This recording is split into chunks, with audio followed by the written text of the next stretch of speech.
No, es que me dio la sensación de que eran pocos, pero puedo contarlos también. Pero no me da lata contar. Ya. Entonces, hay preguntas de la tarea, ¿cierto? ¿Qué preguntas hay?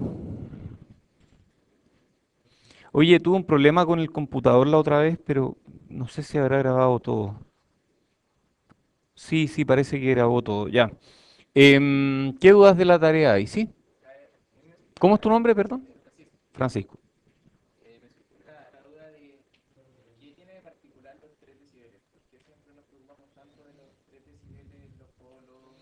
Ah, ¿por qué? ¿De dónde sale eso? Mira, no lo sé exactamente. Me da la impresión de que es un tema histórico. Eh, 3 decibeles no son exactamente uno partido por raíz de 2, pero son casi. Y son tan cercanos que lo usamos de esa forma. Entonces 6 decibeles no es exactamente 2, pero es tan cercano que lo usamos de esa forma. Entonces, históricamente, em, 6 decibeles tienen que ver em, con que la ganancia cambia al doble, ¿cierto? Y menos 6 decibeles que la ganancia cambia a la mitad. 3 decibeles es que la potencia aumenta al doble, la potencia de salida. Y menos 3 decibeles es que la potencia disminuye a la mitad. ¿Por qué la potencia? Porque la potencia va con b cuadrado mientras que la ganancia va con b. Entonces, si algo cambia, si la potencia es, claro, para que la potencia aumente al doble, tú necesitas que la ganancia aumente en raíz de 2 veces, porque raíz de 2 al cuadrado es 2. Entonces, los 3 decibeles tienen que ver con eso. Em, Históricamente, esa ha sido como la forma de designar una frecuencia de corte. Menos 3 decibeles bajo el máximo es porque la potencia ya es la mitad. Y si la potencia es la mitad es porque ya es muy baja. Pero, pero es una definición arbitraria, ciertamente. No es la única definición, es la que vamos a usar este curso y es la que usa la mayoría del mundo. Pero no hay una razón fundamental detrás. Eso, ¿más preguntas?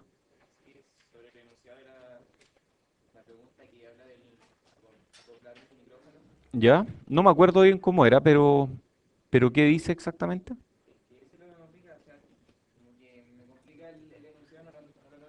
¿Lo tienes a mano, por favor, para mirarlo? ¿O alguien más lo tiene a mano? Sí, me sirve.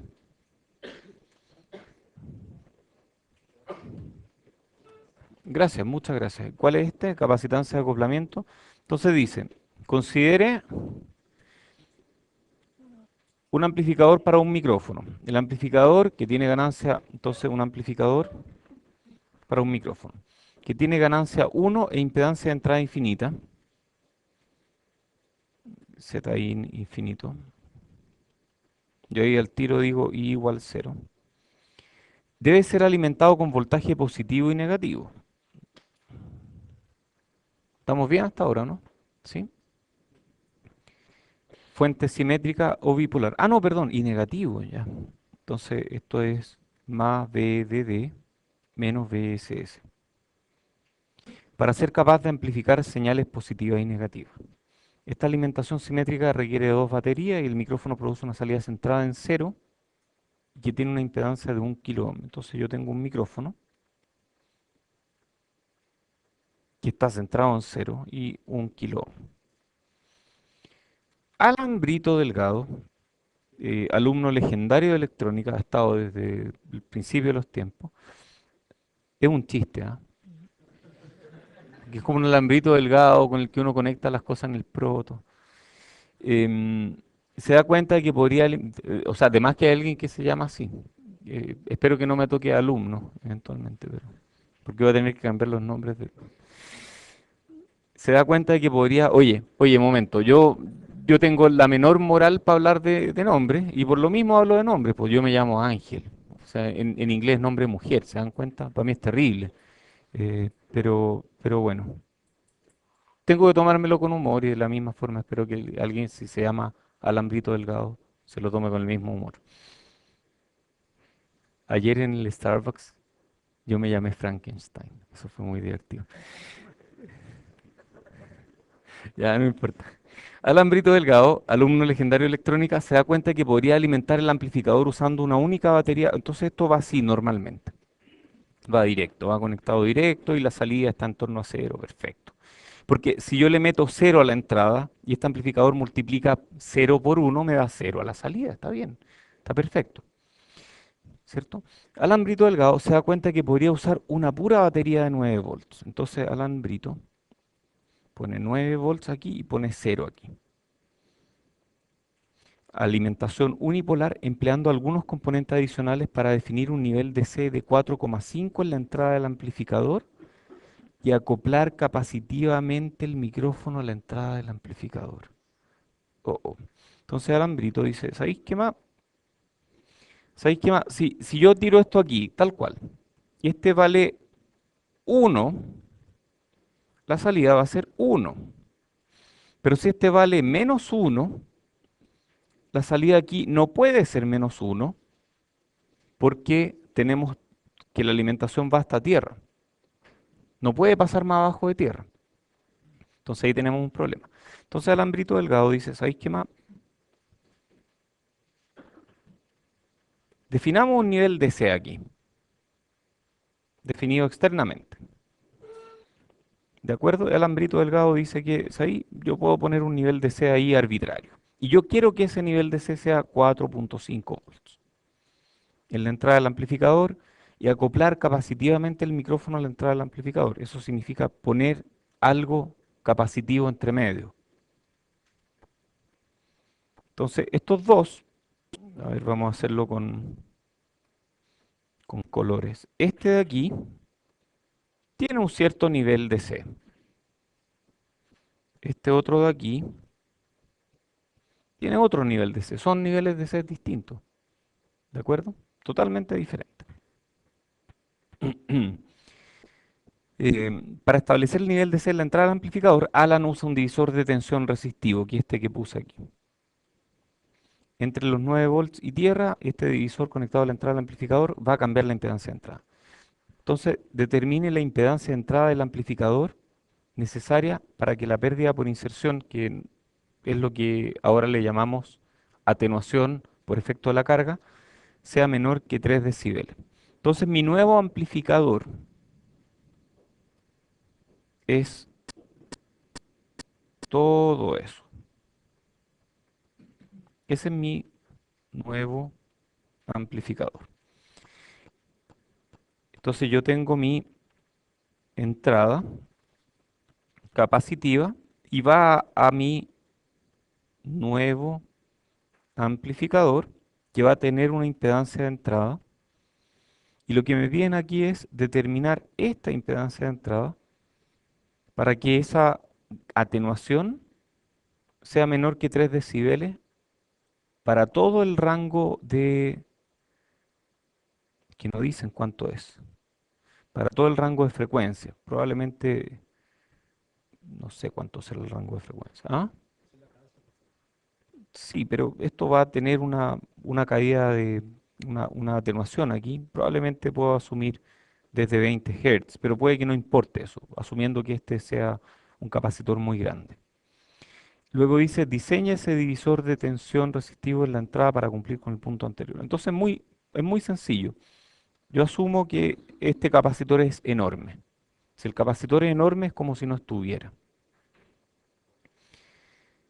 Si el capacitor no está y yo quiero 3 decibeles, y aquí este vale 1 kilo, ¿cuánto tiene que valer esto para que la atenuación aquí sea menor que 3 decibeles?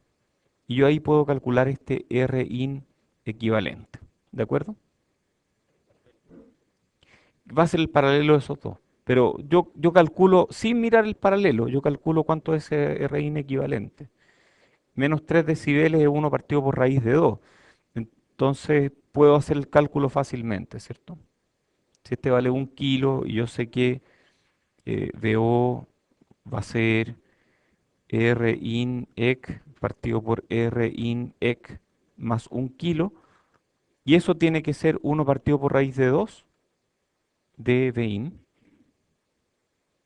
Entonces yo puedo calcular fácilmente cuánto vale R in ec. ¿De acuerdo? Y ese R in ec es a su vez, vamos a llamarle RB a esto, RB, va a ser RB medios, porque es el paralelo entre esos dos, en pequeña señal. Entonces ahí ya calculé RB medios. Diseña el divisor, listo. Agregue un capacitor de acoplamiento al circuito.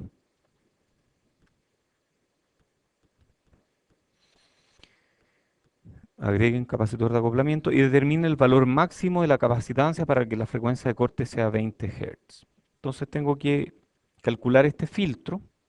Esto es un filtro, pasa alto, que va a verse así.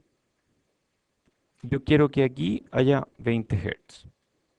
Entonces calculo el valor de esa capacitancia para que ahí me dé 20 Hz. ¿Sí?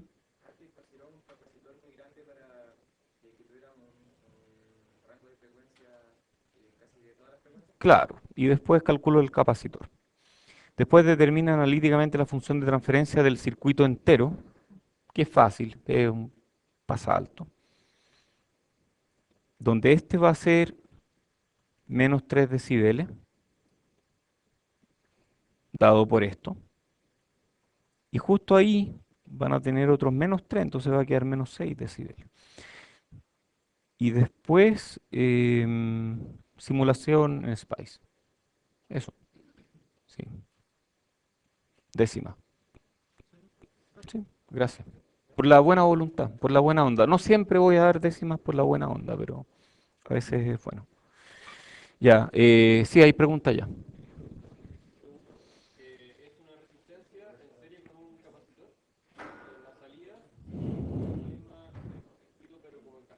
A ver, espérame.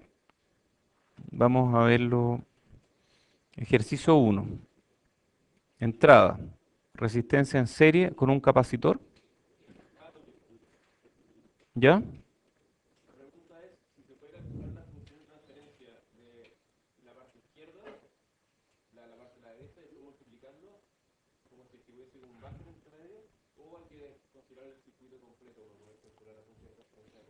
¿Qué crees tú? ¿Por qué? O sea, claro, este pedazo del circuito carga al otro. Sí. No hay un buffer explícito. Sí. Queda horrible, sí, queda horrible. Sí. Es efectivo, es como tú crees. Sí.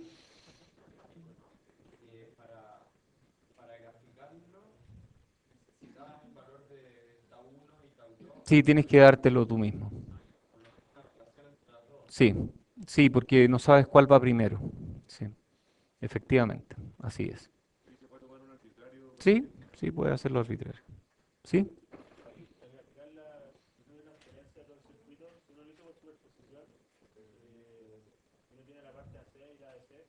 De este circuito, aquí es puro AC nomás. Ah, ¿ya?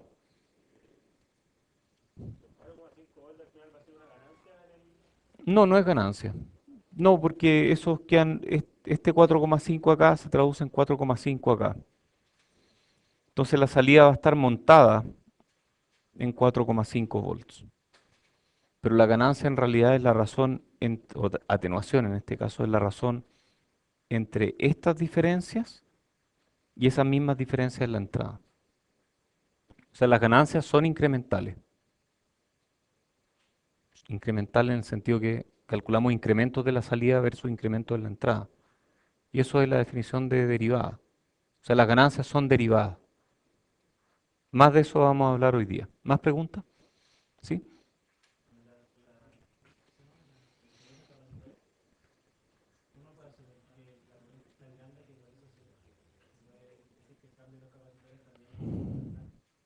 Que la corriente es tan grande.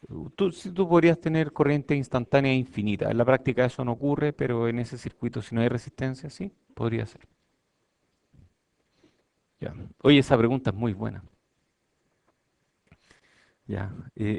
Fue muy bueno cuando la tiré en una prueba también. Oye, vamos con esto otro. Ya estábamos hablando de amplificadores. Eso fue lo que vimos en la clase anterior. Vimos amplificadores y hablamos de algunas cifras de desempeño de los amplificadores. Y estábamos en eso. Y llegamos a esta, ruido. Ruido es un tema que a mí me apasiona y me atemoriza al mismo tiempo. Porque el ruido es lo que nos impide ver la realidad. Siempre la realidad, una señal, está llena de ruido por todos lados. Y el ruido es impresionante, ¿ah? Porque, porque lo típico, no, que esto está muy ruidoso, ponle una jaula de Faraday y te olvidas del ruido. Pero no, el ruido fundamental es mucho más complicado que eso. El ruido fundamental em, viene de la física de la materia, no es una cosa que uno pueda simplemente blindar. Un resistor tiene ruido. Un resistor así, puesto así, tal cual, tiene ruido. Es terrible. Y el ruido es porque uno mira esto y ve un resistor pequeñito. Internamente está lleno de electrones y cuando hay temperatura, los electrones no están ordenaditos, están como en una marcha estudiantil o en una fiesta punk o no sé qué más podría ser. Todos saltando, así moviéndose para todos lados. Oye, no estoy diciendo que las marchas estudiantiles sean malas. La delincuencia en las marchas estudiantiles es pésima. Son cosas diferentes, ¿de acuerdo? Esos que llaman encapuchados, que en realidad son terroristas disfrazados de estudiantes, eso es un problema. Em, lo mismo con las fiestas punk, no, eso nada que ver. Nunca he ido a una, así que no sabría cómo son. Es por lo que he visto en la tele, ¿no? Em, así que sí, tal vez es un mal ejemplo. Marcha sí, he pasado por marcha y no es para estar ahí, no. Sí. ¿Ah? ¿Qué pasó? Ya, bueno. Entonces, estos electrones se están moviendo y saltando para todos lados, y es un caos de electrones, que en promedio producen cosas como una corriente DC. Pero en promedio, lo que en promedio es una corriente DC, en realidad son algunos electrones saltando antes, otros después. Entonces es ruido. Todo lo que se aleja de lo que uno quiere ver es ruido. Es aleatoria y normalmente no deseada en una señal eléctrica. A veces queremos ruido, pero es muy raro que queramos ruido. Puedo dar ejemplos de veces en que uno puede querer que haya ruido, pero es muy raro. El ruido se superpone a la señal de interés aumentando la incertidumbre. Si yo quiero medir algo, dejo de medir lo que quiero medir. Hay dos tipos de ruido. Ruido hecho por el ser humano. No, que van a saltar. No, que nosotros también metemos ruido. Ya, todos meten ruido. Ser humano, que es el ruido del celular, ¿cierto? El ruido de cualquier onda electromagnética. Uno enciende el secador de pelo y se llena todo de ruido. Y está el otro ruido, que es el electrónico fundamental debido a diversos procesos fundamentales de la física. Este ruido es el que estudio yo. El ruido hecho por el ser humano, ese de interferencia electromagnética, me importa poco realmente porque uno pone jaulas de Faraday y se va ese ruido. Este otro es curioso, pero en realidad el primero es bien, bien complicado. El primero requiere un arte en diseño. Eso es realmente un arte, o magia negra le llaman algunos. Y este otro ruido requiere ecuaciones. Bueno, este también se puede analizar con ecuaciones, pero es mucho más complicado. Existe un parámetro que se llama razón señal a ruido, SNR, Signal to Noise Ratio, que es la potencia de la señal dividida por la potencia de ruido. Y yo quiero que eso sea lo más grande posible. Yo quiero que ojalá esto sea infinito. En la práctica no es infinito y limita el nivel de las señales que yo puedo medir. Y típicamente lo llevamos a decibeles, como es decibeles, potencia, 10 por, ¿cierto? Potencia, implica un 1 ahí. En potencia se usa 10 y en señales se usa 20. ¿Quién preguntó? Sí, esa es la razón corta. La razón un poco más larga tiene que ver con que una potencia en realidad es un voltaje al cuadrado. Sí, pues, a ver, la potencia en realidad se parece al voltaje al cuadrado. Ok, tengo un voltaje al cuadrado ahí, partido por un R, y dividido por otro voltaje al cuadrado dividido por un R. Y los R tal vez los puedo cancelar o sacar como un factor, y tengo voltaje al cuadrado. Y esa es una relación entre voltaje por otra relación entre voltaje, ¿cierto? Es como eso, que es lo mismo que al cuadrado. Y ese 2 finalmente yo lo puedo sacar hacia afuera y termino con que eso es 20 por logaritmo en base 10 de una relación entre voltaje. Entonces es como la misma ecuación realmente, es la misma ecuación. Varias cosas del ruido electrónico. Presenta una densidad espectral de potencia o Power Spectral Density. Característica. Por ejemplo, yo puedo graficar en función de la frecuencia algo que es una densidad de potencia, que puede ser plana para el ruido blanco, puede ser de la forma 1 partido por F para el ruido de baja frecuencia, o puede tener cualquier forma arbitraria que uno se pueda imaginar. Y el ruido es la integral de esto.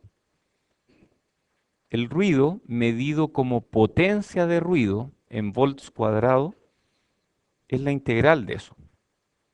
Yo también puedo hablar de ruido en volts directamente, podría decirlo. Entonces, el ruido en volts es la integral de esto. Pero la densidad espectral de potencia es en potencia. Entonces, realmente esto va en volts cuadrados. ¿Cuál será la unidad de la densidad espectral de potencia? ¿Mm? Dije que la integral de esto es volts cuadrados. ¿Ah? Pero hablemos de volts cuadrados mejor. Porque uno asume resistencia de carga fija. Por ejemplo, 50 ohms, lo que sea. Entonces, hablemos de volt cuadrado. Volt cuadrado, ¿ah? Partido por hertz. Muy bien. Ya, y uno puede llevar esto a volts también, aunque no tiene mucho sentido, pero de hecho Spice me entrega los resultados en volts. ¿Y cómo quedará la unidad en volts?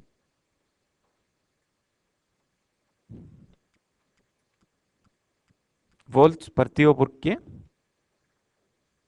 ¿Ah? ¿Por cuánto? No, pues si este es volts cuadrado partido por hertz y le saco raíz, me queda raíz de hertz, sí. Sí, bueno, esa unidad se usa. Spice entrega los resultados en volts partido por raíz de hertz. Es bien raro, ¿ah? Raíz de hertz. ¿Qué significa un raíz de hertz? No significa nada. En realidad, uno tiene que apreciar esa unidad a la luz de que eso viene de una potencia. Y elevada al cuadrado sí tiene sentido. Pero sin elevarla al cuadrado, volts partido por raíz de hertz es muy raro. Ok, entonces presenta una densidad espectral de potencia dada. Hay ruido blanco, ruido de baja frecuencia, ruido coloreado. Cualquier ruido blanco, si uno lo pasa por un filtro, queda coloreado. Llega hasta gigahertz el ruido.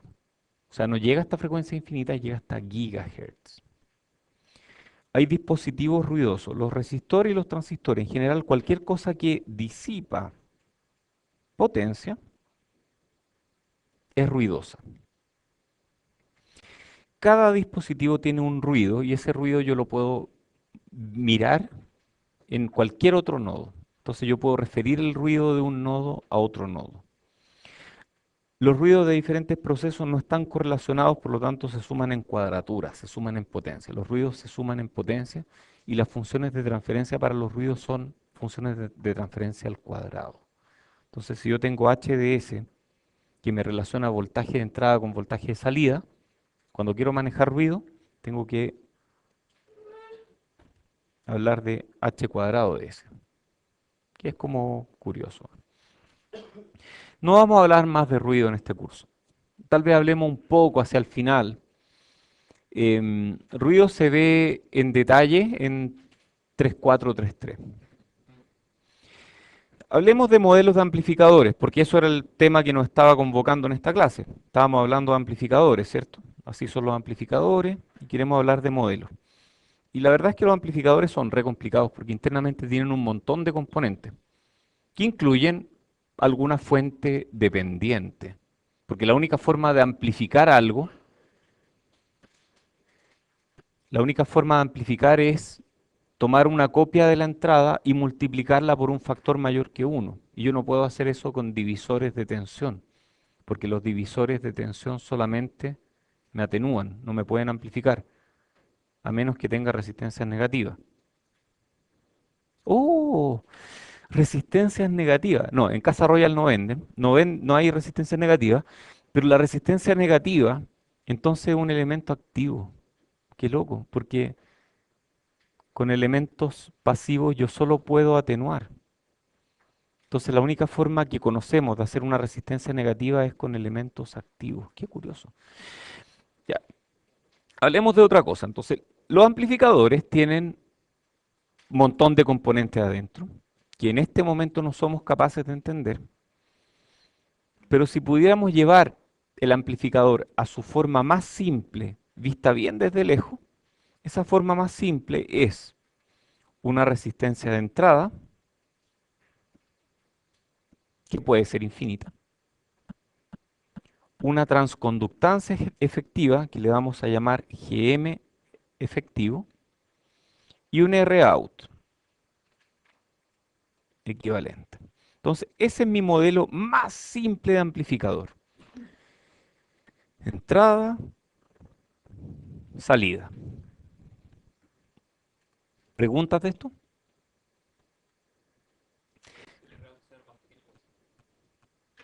Depende, pero depende de qué es lo que queramos. Es una muy buena pregunta y realmente depende de qué es lo que queramos.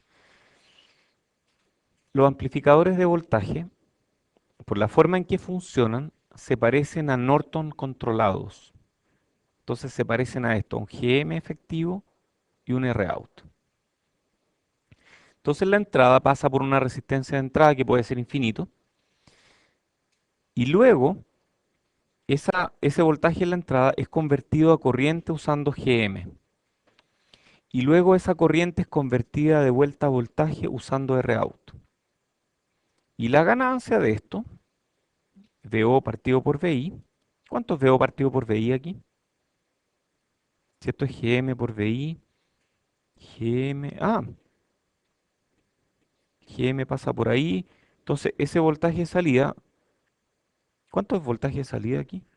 Ah, es la corriente multiplicada por el RO, ¿cierto? ¿Está bien el signo o está mal el signo? Si la corriente va en esa dirección, va un menos ahí. Menos la corriente multiplicado por RO. Y la corriente es GM por VI, por RO. Entonces eso es VI por GM por RO. Me faltó el signo ahí. Entonces yo de aquí puedo sacar la ganancia. VO partido por VI es menos GM RO. Entonces en general, la ganancia va a ser el producto entre GM y RO, donde GM es la transconductancia efectiva del amplificador y RO es la resistencia de salida.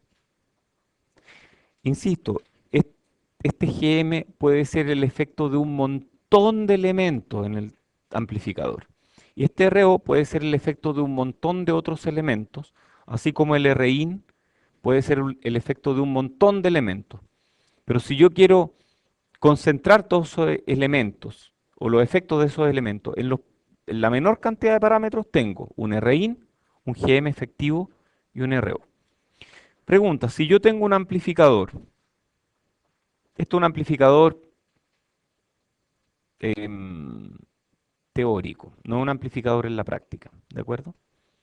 Si yo tengo un amplificador en teoría y quiero determinar su GM efectivo, ¿qué prueba puedo hacer para determinar su GM efectivo? Corriente de... A ver, ¿cómo eso? Le aplico una entrada, VI, y aquí ¿qué hago? Lo cortocircuito a tierra, ¿cierto? Entonces al cortocircuitar esto a tierra, por eso digo, esto uno no lo puede hacer en la práctica, porque si uno cortocircuita cosas a tierra, El humo mágico abandona el dispositivo y ustedes ya saben. Entonces yo tiro esto a tierra y por aquí va a haber una corriente GM por VI. ¿Por dónde prefiere irse esa corriente? ¿Por RO o por el cohete? Ya, ok, entonces se va por ahí. Ahí va la corriente. Y la corriente que yo mido finalmente es GM por VI. Entonces, si yo divido esa corriente por VI, obtengo GM efectivo de ese amplificador. Entonces, con una prueba de cortocircuito a la salida, yo puedo calcular GM del amplificador. Pregunta, ¿cómo puedo calcular Rout? Apago mi fuente, entonces esa la apago. Apago esta fuente, la apagué. Al apagar esta fuente, ¿qué pasó? GM por, ¿cuántos VI? Queda un circuito abierto. ¿Y qué hago acá? Fuente de prueba, VT, por ejemplo. Y ese VT va a ser un IT. Yo mido la diferencia y el RO es VT partido por IT.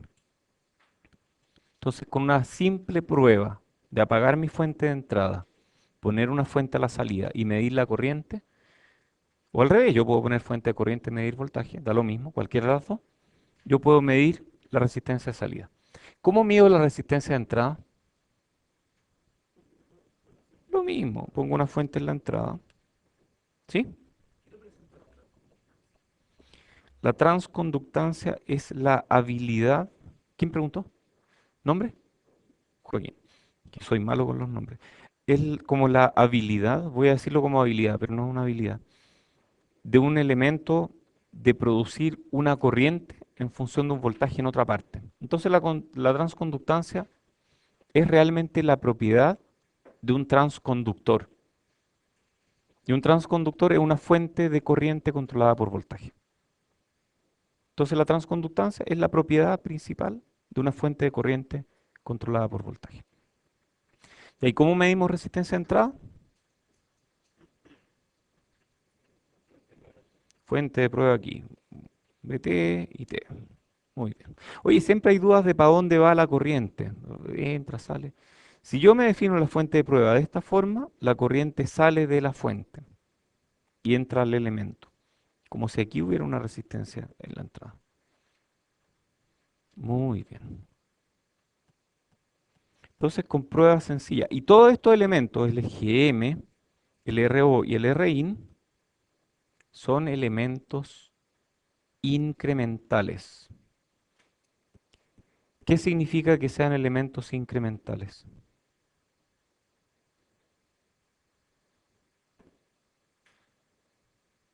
Cuando hablo de ganancia incremental. Exactamente, eso significa que amplifican o que están definidos en torno a un punto de operación. Entonces, finalmente, son una derivada. O sea, DO partido por BI en realidad es una derivada en torno a un punto de operación.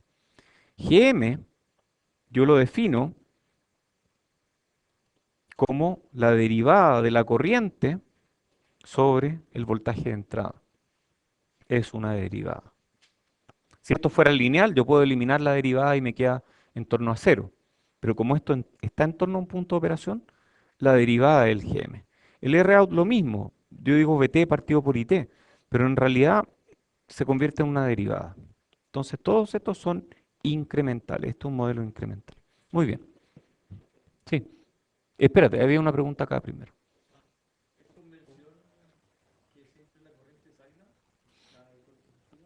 No, no es un tema de convención.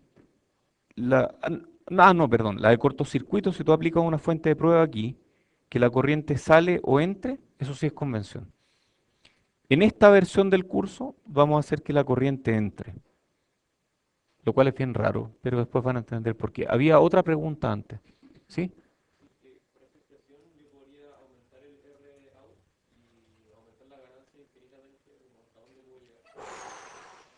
Es verdad, tú puedes aumentar. Oye, eso es una buena apreciación. O sea, si tú tienes un GM, vamos a meternos dentro del amplificador. Si tú tienes un GM, aquí tengo mi BI, aquí está el amplificador, que tiene un RI, que tiene un GM. Ah, no, lo íbamos a hacer para abajo, ¿cierto? Aquí es BI. GM, BI. Iba en serio o en paralelo, se me olvidó. Paralelo. Ah, convención. Ya. Muy bien. Entonces yo tengo ese GM, BI. Y aquí me dicen, ¿cómo es tu nombre? José Miguel me dice que si yo aumento RO de alguna forma, ahí aumenté RO, yo podría hacer que la ganancia sea más grande, porque la ganancia es menos GM por RO. ¿Ah?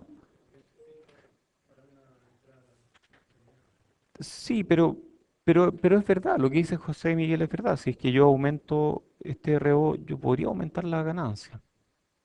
Ok. ¿Qué pasa si ahora le pongo una carga? Bueno, ahí la ganancia va a ser eso, ¿cierto? Entonces, claro, al final voy a estar limitado por RL. Entonces hay límites. Yo no puedo aumentar esta resistencia RO infinitamente, porque en algún momento va a ser mucho más grande que RL y la ganancia finalmente va a tender a GM por RL.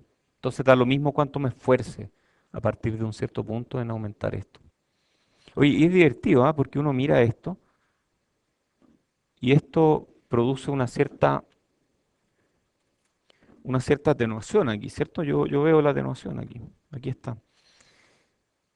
Pero si uno lleva esto a Thevenin, ¿se puede llevar a Thevenin o no? ¿Sí? ¿Les tinca? A ver, pongámoslo como un Thevenin. Entonces, esto no lo vamos a hacer más, ¿ah? Pero no importa. Si lo ponemos como un Thevenin, el voltaje de Thevenin, ¿cuál sería aquí? RO por GM por PI, ¿cierto? ¿Y cuánto sería este R? ¿Ah? ¿RO? O sea, estas dos cosas son iguales, son lo mismo, son realmente lo mismo. Y si yo pongo un RL muy chico, voy a atenuar. En este caso, no porque el paralelo entre los dos se parezca a RL, sino que porque el divisor de tensión aquí queda limitado porque RL es muy chico. Y ambos son la misma cosa. O sea, el que este divisor de tensión me atenúe la salida o que estas dos resistencias en paralelo se parezcan a la resistencia más chica, son dos formas diferentes de ver la misma cosa. Porque cuando yo partí aquí, partí diciendo que el amplificador era algo muy complicado, que tenía un montón de elementos, y yo quiero concentrarlo en tres parámetros: Rin, GM efectivo y Rout. Podría haber dicho arbitrariamente, en realidad quiero concentrarlo en tres otros parámetros: Rin, ganancia de voltaje y resistencia de salida. Es equivalente. ¿Por qué elegí GM, por qué elegí un Norton en vez de un Thevenin? Y la razón es que internamente los amplificadores se parecen más a Nortons que a Thevenins. ¿De acuerdo? Por lo tanto, vamos a hablar siempre de GM efectivo y Rout. Muy bien. Pasemos a circuitos no lineales y curvas de transferencia estática. Esto ya hemos hablado un poco, pero ahora lo vemos formalmente. En la práctica, todos los circuitos son no lineales. Todos, todos, todos. Terrible. Un resistor es no lineal por diferentes efectos. Si uno aplica mucho voltaje, se quema, explota y deja de ser lineal. Em, y esta es una típica curva de transferencia estática. Entonces a esta le llamamos curva de transferencia estática. Y estas curvas de transferencia estática saturan en alguna parte. Por ejemplo, saturan en los rieles VDD y menos VSS. Eso significa que si mi entrada es pequeñita, aquí está mi entrada, yo aplico una entrada, esa entrada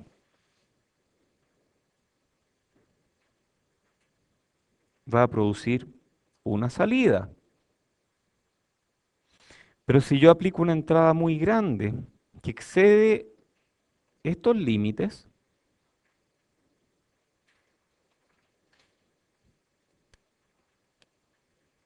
mi salida va a ser,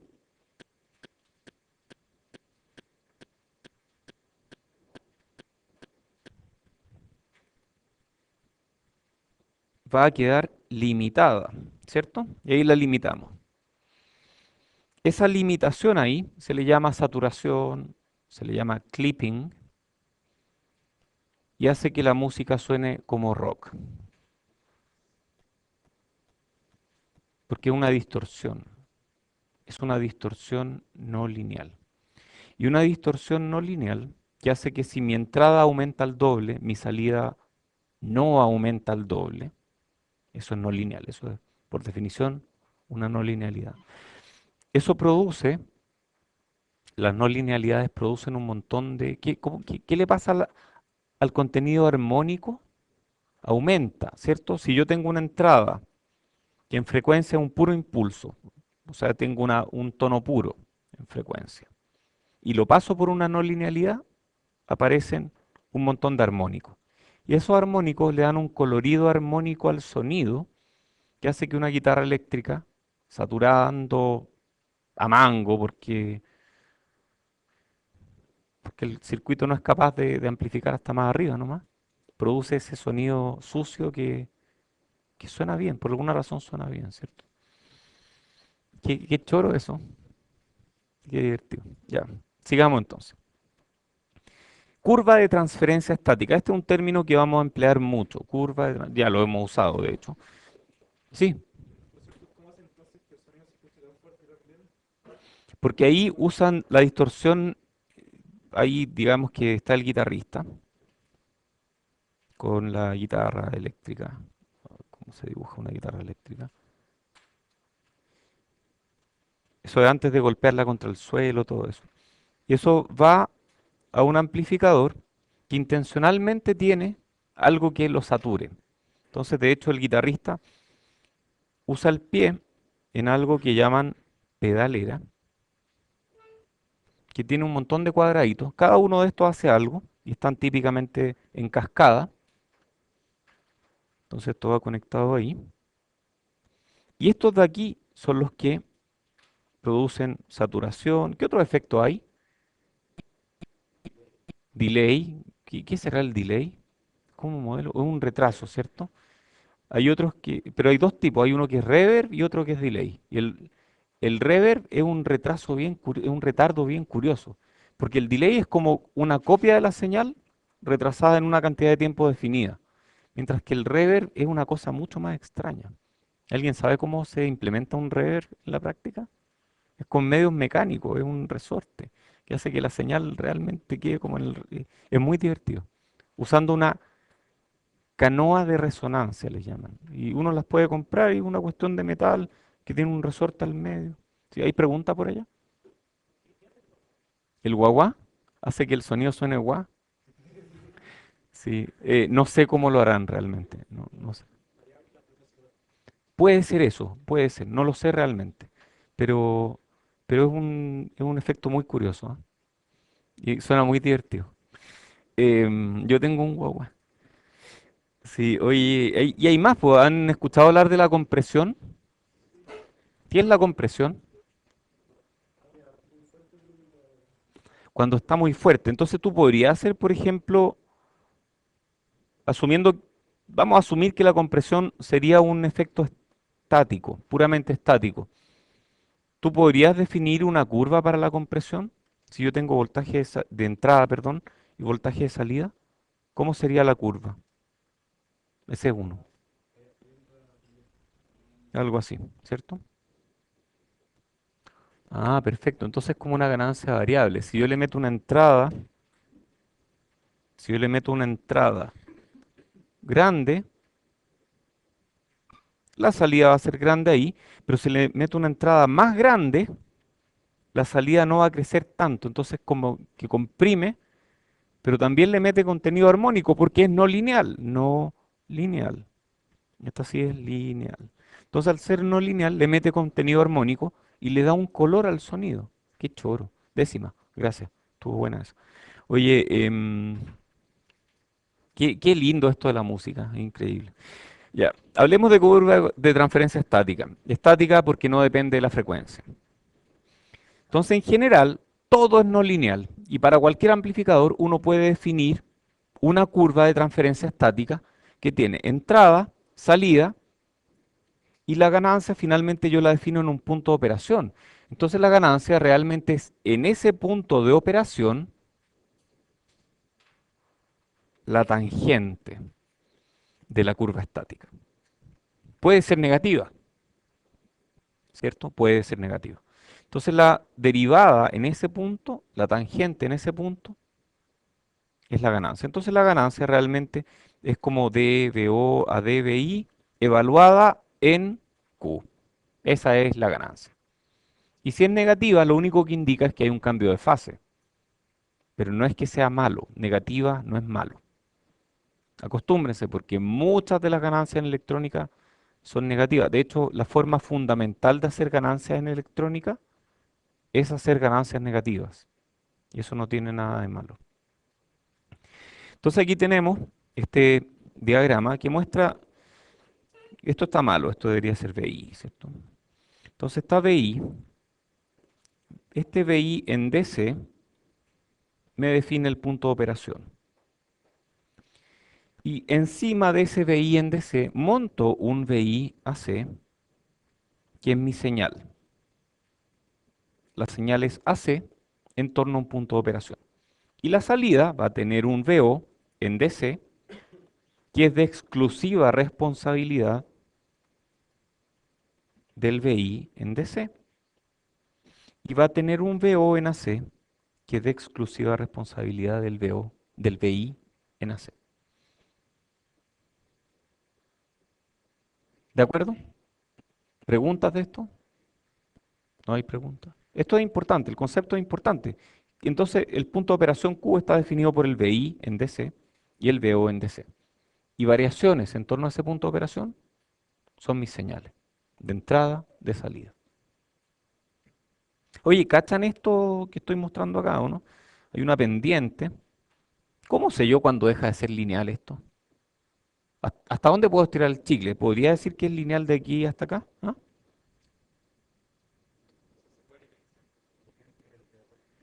Claro, o sea, hay un tema de criterio, porque todo es no lineal. Pero si yo asumo señales chiquititas, pues es lineal. Y si asumo señales no tan chiquititas, pero todavía chiquititas, sigue siendo lineal. Entonces, ¿dónde está el límite? Y el límite requiere criterio, no es una cuestión que yo pueda decir, mira, hasta 10 milivolts es lineal, y de ahí para arriba, no, es difícil establecer esos criterios, y la única forma es con experiencia. Yo espero que ustedes desarrollen parte de esa experiencia en este curso. Salud. Muy bien, entonces, y cuando mi entrada está en este rango, point, ahí rebota, ¿cierto? Ahí, point, rebota. ¿Cacharon el rebote o no? ¿Sí? Ese rebote ahí, point, ya. Muy bien. Vamos a usar ese rebote varias veces en el curso. Entonces, existen modelos para análisis en pequeñas señales. Pequeñas señales tan pequeñas que mi modelo lineal funciona bien. Entonces, los modelos para análisis en pequeña señal son modelos lineales o linealizados. Entonces, permiten analizar circuito en torno a un punto de operación Q definido. Se asume linealidad en torno a ese punto. Y como se asume linealidad, yo puedo usar las mismas herramientas que tenía en el curso anterior de circuitos. Y el modelo va a ser válido mientras nos mantengamos en la vecindad de ese punto. Señales suficientemente pequeñas. ¿Cuán pequeña? Depende del criterio. Entonces, al llevar el circuito a una representación lineal, yo puedo usar la herramienta del curso anterior. Todos los voltajes y todas las corrientes son referidos en torno a ese punto de operación Q.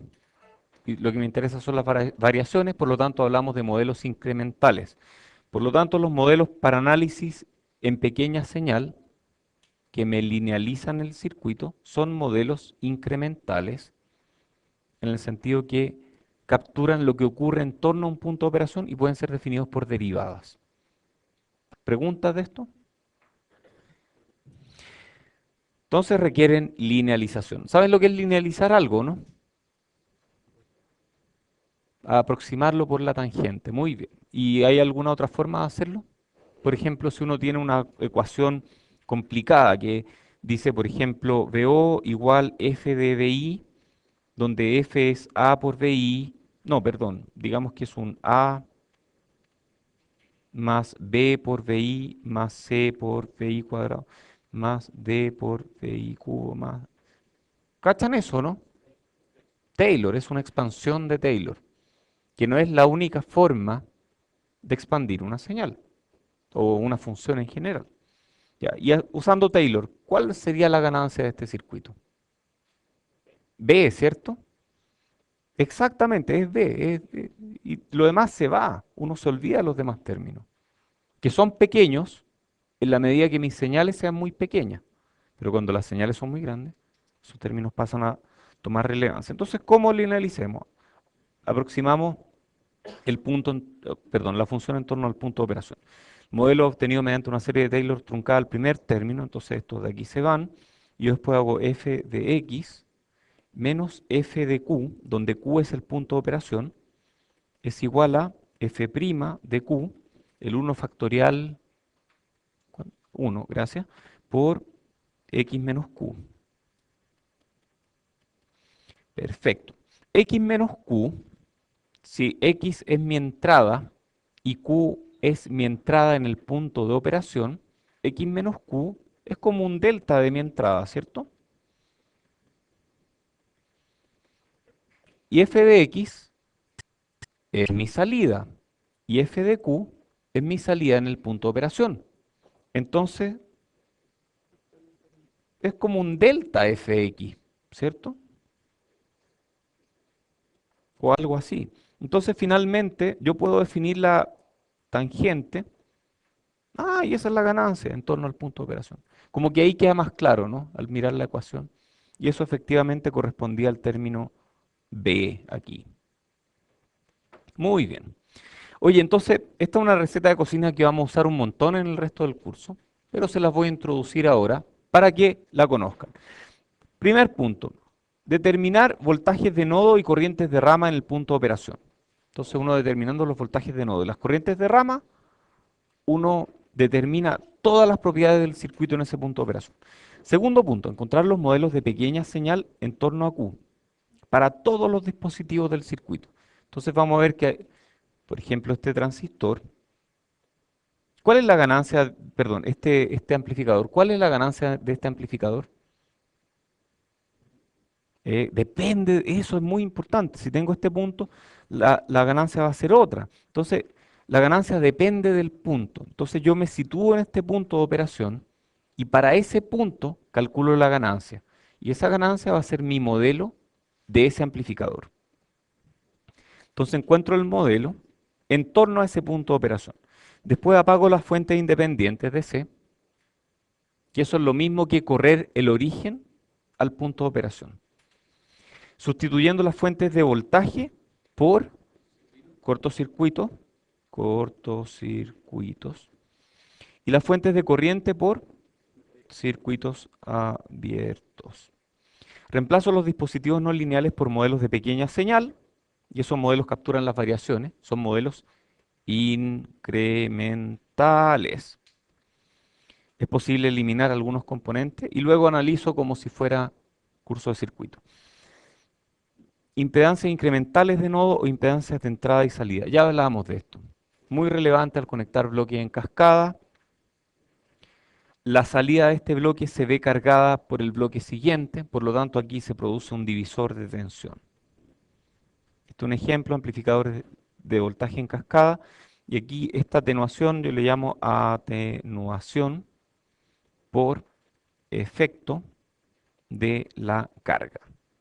En este caso, la resistencia de entrada del amplificador 2 es la carga del amplificador 1. ¿Preguntas de esto?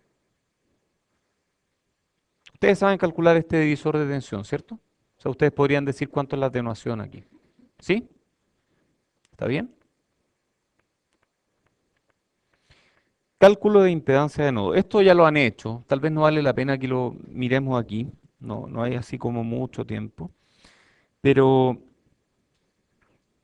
permite determinar si un nodo es de alta o de baja impedancia. Sí,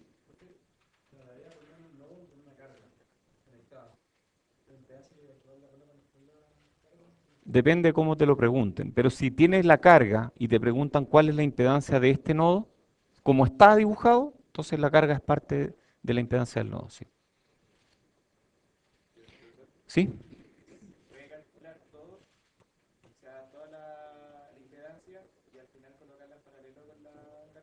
Sí, de hecho es mejor hacerlo así, porque llegas a expresiones de baja entropía. Oye, calculemos la impedancia de este nodo. Entonces este nodo X, yo quiero saber cuánto, este X, le vamos a poner X ahí. Yo quiero saber cuánto es ZX. No tengo idea cuánto es. Calculémoslo, po. Entonces, mm, ¿cómo calculo esto? Sí, yo puedo, sí. Sí. ¿Cómo lo hacemos? A ver. Ponemos una fuente ya. Entonces, para calcular eso, pongamos una fuente. ¿Y apagamos qué cosa? La fuente independiente. Ah, no hay fuente independiente aquí. Entonces, I sub B no salía aquí, pero I sub B es esta.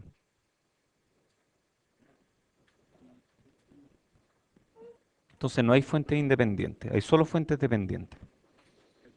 Esa es I sub B. Oye, y RO paralelo RL, ¿cierto? Eso es verdad, eso es verdad.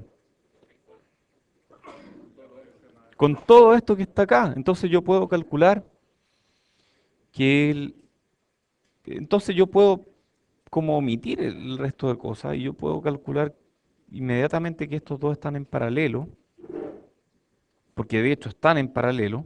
O sea, yo podría borrar esto y poner eso, ¿cierto? Está en paralelo con ese, sí, está en paralelo, pero yo no lo puedo poner aquí mismo porque no podría discernir qué parte de la corriente de ese paralelo es lo que me está activando esta fuente. Entonces yo puedo hacer eso, ¿cierto? Ya, ¿y cuánto es IT? Ah, de hecho yo podría sacar este pedazo del circuito y podría decir que ZX es el paralelo entre RO, RL y el Z visto hacia allá. Y ese Z visto hacia allá le vamos a poner ZI. Entonces calculemos ZI mejor, ¿sabéis? ¿Sabéis? Si no, nos vamos a demorar mucho. Entonces ya, olvidémonos de esto y calculemos el Z visto ahí. Entonces aquí hay una tierra. ZI. Y ese Z va a ser VT partido por IT. ¿Todos de acuerdo, no? Ah, y estos dos están en serie. Estos dos están en serie, entonces yo puedo decir que eso es RS más RPi. ¿Sí? Y luego VT, ZI, el resto se puede calcular, ¿o no? ¿Qué puedo hacer? Ah, podemos hacer eso, ¿cierto? Entonces IT va a ser la corriente hacia allá, que es IB, más beta por IB. ¿Cuánto es IB? VT partido por RS más RPi por 1 más beta. Eso es IT. Yo de aquí puedo despejar VT partido por IT, ¿o no? VT partido por IT. ¿Y esa cómo la habíamos llamado? ZI es VT partido por IT. ¿Y eso cuánto da? A ver, VT partido por IT es RS más RPi partido por 1 más beta. Muy bien. Y por lo tanto, el Z equivalente del nodo es RS más RPi partido por 1 más beta paralelo RO paralelo RL. Listo. Da algo negativo.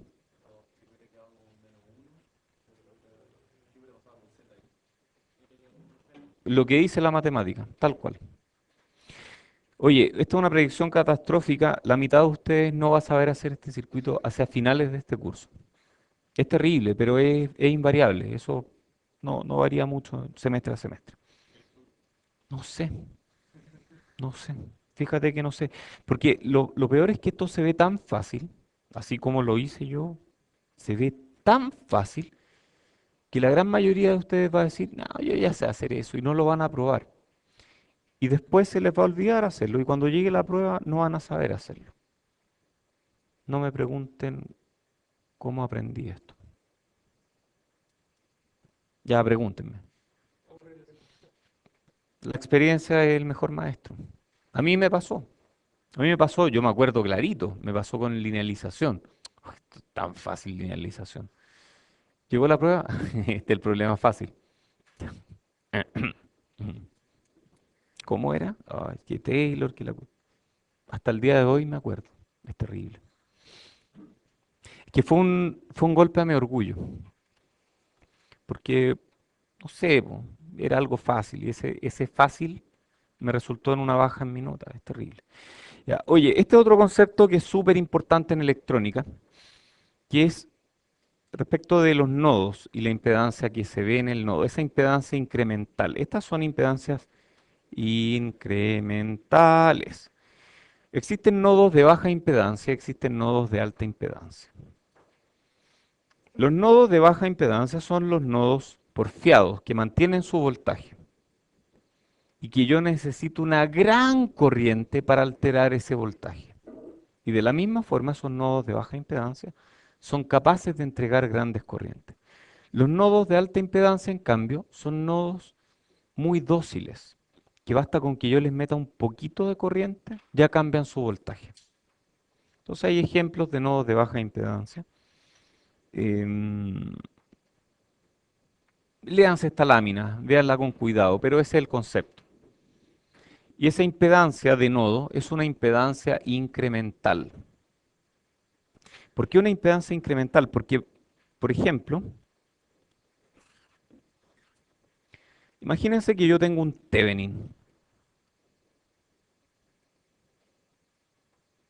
¿Cuál es la impedancia de este Thevenin? La impedancia de este nodo. Digamos que esto es VT y esto es RT. ¿Cuál es la impedancia de este nodo? RT. Muy bien. Esa es la impedancia del nodo. RT es la impedancia del nodo. ¿Todos están de acuerdo? ¿Quién no está de acuerdo con que la impedancia del nodo es RT? ¿Ah? Todos de acuerdo, ¿cierto? Ya vamos a hacer un experimento. Vamos a poner aquí un voltaje de prueba y vamos a medir una corriente de prueba. Oh, no, perdón, son iguales. A este llamémosle VTH. Ponemos un VT y medimos un IT. Y en este caso, si es que medimos IT, la única forma de saber cuánto vale RT es ¿qué hay que hacer con esta fuente? Apagarla. Si no la apago, voy a medir cualquier cuestión. Entonces, SRT es incremental, lo cual significa que se mide en torno al punto de operación. Es como si yo, para medirla, sería equivalente, por ejemplo, a que yo aquí pongo el mismo VTH y mi fuente de prueba en realidad es una fuente chiquitita encima de ese VTH. Y ahí sí me da una diferencia de corriente incremental. Entonces, para entender bien esto, porque hablamos de incrementales, tenemos que entender la recta de carga. Y la recta de carga es un concepto súper importante. ¿Quiénes ya saben recta de carga? ¿Quiénes vieron recta de carga en circuito? No todos han visto recta de carga. Algunos vieron, otros no probablemente. Este es un concepto súper útil en circuitos no lineales y es, por definición, el lugar geométrico de todas las combinaciones posibles de voltaje y corriente de un par de terminales. Entonces, la recta de carga se define para un par de terminales. Y la recta de carga para este par de terminales de este circuito o de este elemento circuital es la combinación de todas las combinaciones, perdón, es el conjunto de todas las combinaciones posibles de voltaje y corriente en ese par de terminales. Eso es la recta de carga. Voltaje en el eje X y corriente en el eje Y. Y eso muestra gráficamente impedancias incrementales. Ejemplo, rectas de carga de fuentes de voltaje y de corriente. Entonces yo voy a dibujar aquí. Y en esto vamos a ser expertos hacia el final de este curso.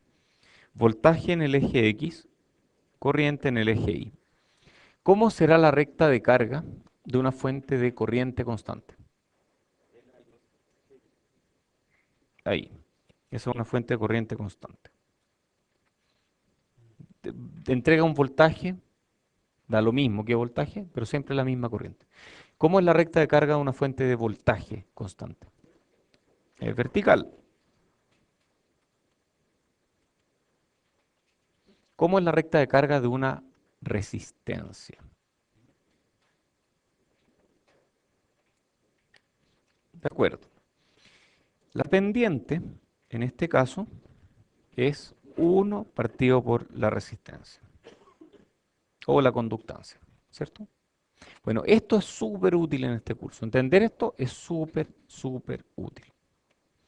Entonces aquí está la recta de carga de un Thevenin o de un Norton. Entonces el Thevenin tiene una recta de carga. A ver, Thevenin, yo mido aquí, yo mido aquí, este es mi terminal. Entonces si la corriente es cero, ¿cuánto es el voltaje? VTH. Perfecto. Entonces si la corriente es cero, el voltaje es VTH. Si el voltaje es cero, ¿cómo puedo hacer que el voltaje sea cero aquí? ¿Cuánto es la corriente? VTH partido por R. Y todos estos puntos forman la recta de carga de este Thevenin. Entonces este Thevenin tiene esa recta de carga del Thevenin. Muy bien. ¿Qué pasa si yo a este Thevenin le conecto una carga? Un RL. Ese RL,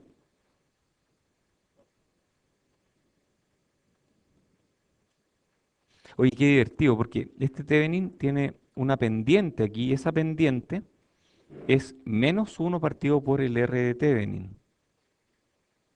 Perfecto. Bueno, estos dos se intersecan, porque esa es la palabra correcta.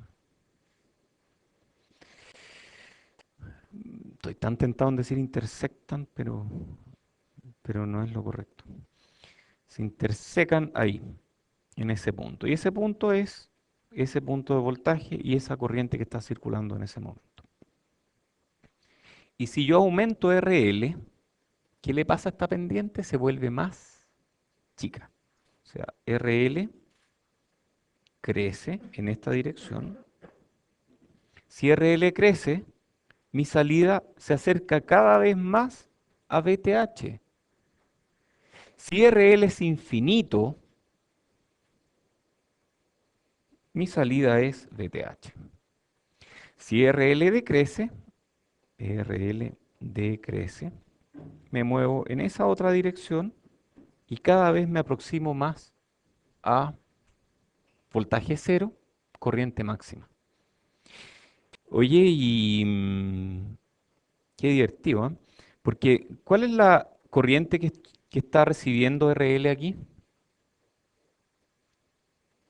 La corriente que sale aquí, ¿no es cierto? Y el voltaje el que sale aquí.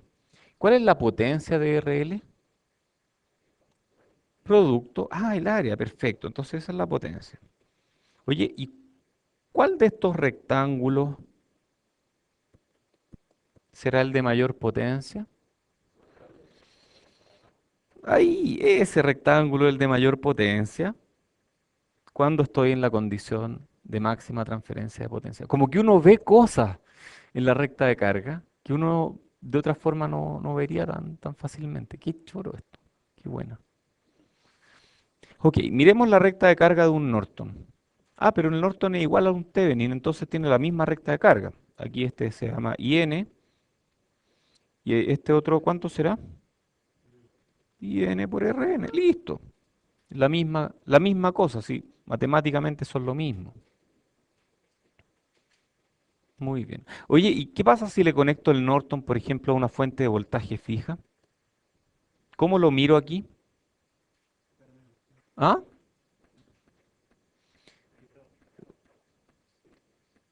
Predomina la de... Ah. Entonces, si tengo un voltaje fijo, V ext de externo,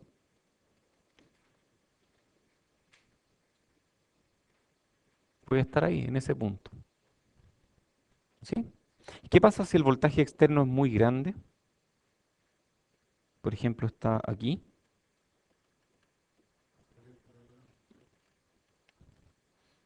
Oye, funciona impecablemente bien. ¿Qué pasa si pongo una fuente de corriente aquí? Misma cosa, va a ser ahí, da lo mismo. Las fuentes de corriente son horizontales. Oye, qué choro este concepto de la recta de carga. Está bueno. Me va a servir para ver cosas no lineales. Oye, ¿y qué es eso de apagar las fuentes independientes para calcular la impedancia? Porque es una cuestión que siempre me ha llamado la atención. ¿Por qué se apagan las independientes y no las dependientes? Exactamente, el apagar una fuente independiente es mover, el apagar todas las fuentes independientes es mover todo hacia el origen. Y ahí, moviéndolo al origen, yo apagué la fuente independiente, aplico una fuente de prueba, mido la corriente y lo que estoy calculando en el fondo es aplico una fuente de prueba, mido la corriente y ahí sí estoy midiendo la pendiente correctamente. Si yo no desplazo al origen primero y aplico una fuente de prueba, por ejemplo, si mi fuente de prueba está acá, voy a medir voltaje y corriente que va a depender de dónde puse mi fuente de prueba. En cambio, si lo muevo al origen, si muevo esta curva al origen y aplico fuente de prueba, corriente de prueba, fuente de prueba al doble, corriente de prueba al doble, fuente así. Entonces, ahí sí escalan correctamente. Oye, ¿y por qué las fuentes dependientes no se apagan?